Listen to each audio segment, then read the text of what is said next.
In South Vietnam, the seemingly endless war against the communists is once again in the forefront of world attention.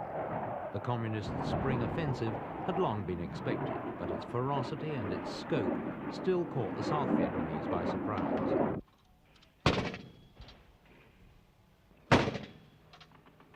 This was the battle for Highway 13, a small but highly important road linking Saigon with the Cambodian border. It's a vital supply route from Saigon's docks to the war zones in the north. American planes and helicopters provide air cover, but on the ground the fighting's being done by the RVIN, South Vietnam's own armed forces. Over the last 3 years, the number of US troops in Vietnam has dropped from over 500,000 to less than 100,000, and only 7,000 of these are combat troops. In spite of the latest offensive, President Nixon has said that the withdrawals will go on. South Vietnamese forces, on the other hand, have risen from 750,000 to well over 1 million since the Tet Offensive in 1968. That was when America decided that the only way out was for them to train the South Vietnamese to do their own fighting.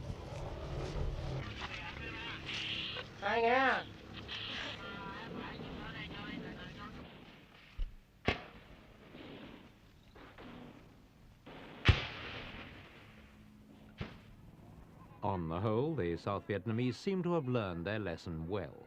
Even so, there have been failures, notably in the north, where the ARVIN 3rd Division offered little resistance to the communist advance. And then there are the minor but nonetheless tragic errors, like this village on Highway 13. The South Vietnamese got their map coordinates wrong and shelled it by mistake, killing 8 people and wounding 20.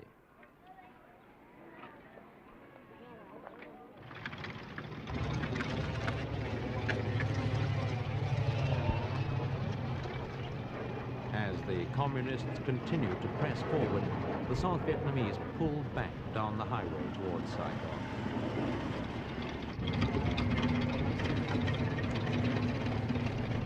The communists have poured scorn on Vietnamization ever since the policy was first introduced.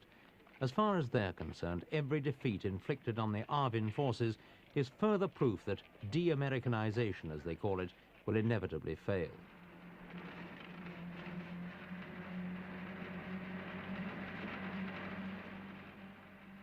As the troops have retreated, so too have the civilians, many of them fleeing from the besieged town of An Loc, 26 kilometers to the north.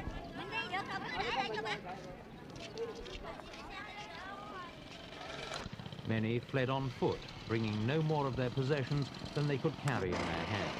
Others piled their belongings into trucks in the hope of a safer and speedier escape from this particular war zone.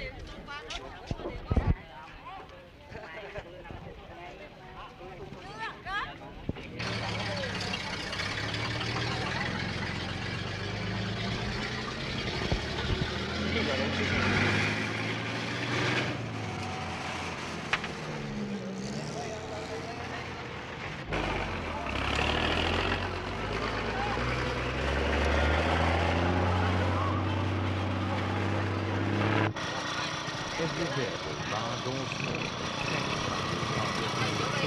in an attempt to stop enemy infiltration. Even the least suspicious convoys of refugees can, on occasion, turn out to be Viet Cong saboteurs.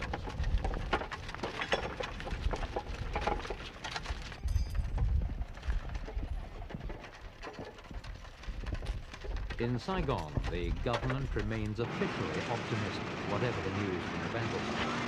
Street banners congratulate the ARVIN troops on their heroic resistance to the intruders, and photographs of captured tanks and enemy dead are set up on street corners for general admiration.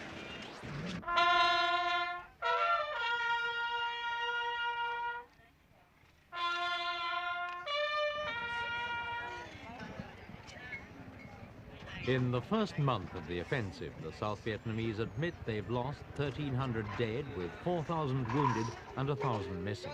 And as the Americans continue to pull out, the death rate is likely to go up.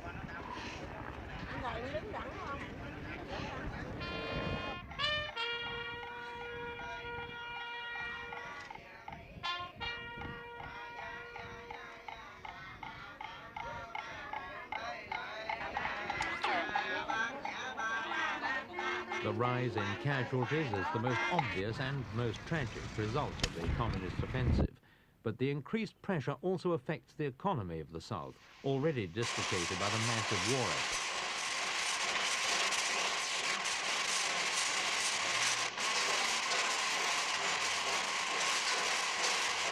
Understandably, foreigners are not keen to invest capital in Vietnamese industry when a single Viet Cong rocket attack could wipe out their factory and workforce.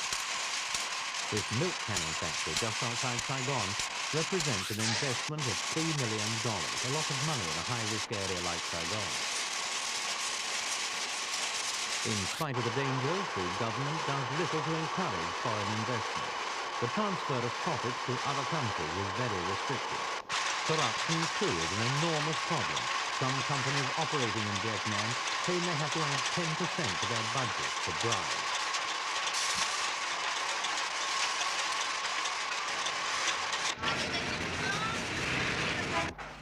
Until fairly recently, there was an enormous amount of financial speculation on the South Vietnamese piastre, which a year ago was worth only a third of its official bank quotation in Saigon. Revaluation has now made it equal to its free market rate.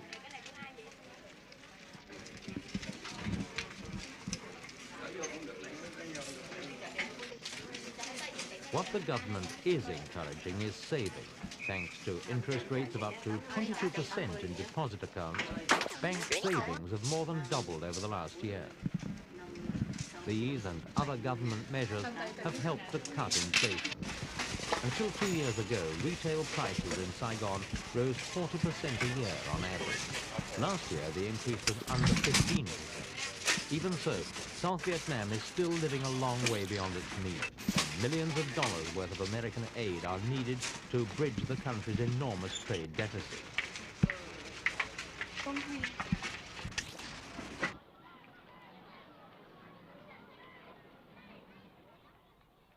Most goods on sale in Saigon are American. There's even a thriving black market in goods like these, most of them stolen from American PX stores or directly from the docks. Anything which is not made in America is usually made in Japan.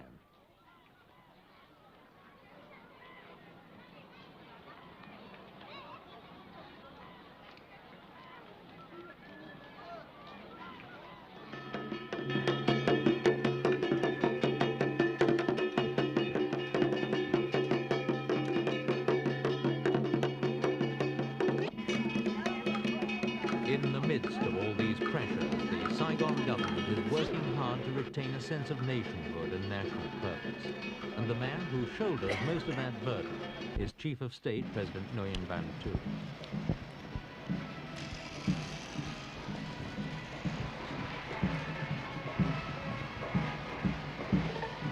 Last month, the president officiated at the Father of the Nation ceremony in honor of King Hung Vuong, the legendary leader who ruled over the Vietnamese people 5,000 years ago.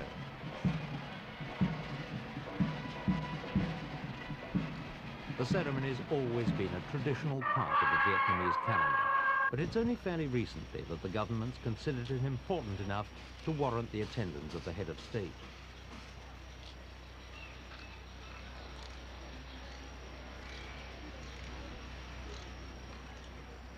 The empire Hung Vuong ruled over was known as Van Leng, and it stretched from the northern part of North Vietnam into what is now southern China.